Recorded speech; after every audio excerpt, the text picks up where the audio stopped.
લીમખેડા તાલુકામાં આવેલા પાણિયા ગામ પાસે આવેલ રેલવે ઓવરબ્રિજનું કામ ગોકળ ગતિએ ચાલતા લોકો પરેશાન। કેન્દ્ર સરકાર દ્વારા ફાટક મુક્ત અભિયાન અંતર્ગત લીમખેડા તાલુકાના પાણિયા ગામે રેલવે ફાટક નંબર 32 પર ટ્રેક ઉપર કરોડોના ખર્ચે ઓવરબ્રિજ મંજૂર કરવામાં આવ્યો છે, જેનું કામ છેલ્લા 1.5 વર્ષથી ચાલી રહ્યું છે।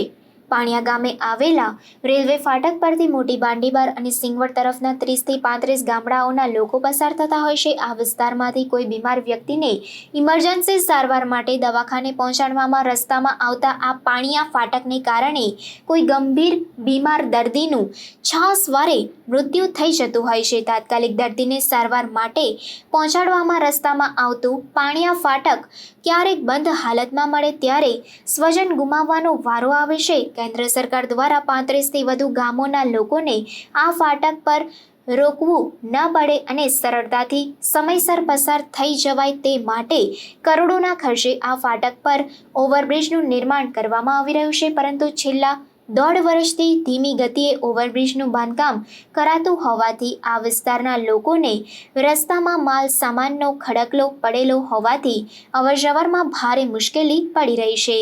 પાણિયા ઓવરબ્રિજની આજુબાજુ રહેતા લોકો છેલ્લા 1.5 વર્ષથી હેરાન પરેશાન થઈ રહ્યા છે, જેથી પાણિયા ગામ પાસે રેલવે ફાટક પર સત્વરે આ મંથર ગતિએ ચાલતા ઓવરબ્રિજનું કામ પૂર્ણ કરવામાં આવે તેવી આ વિસ્તારના લોકોની માંગ ઉઠી છે।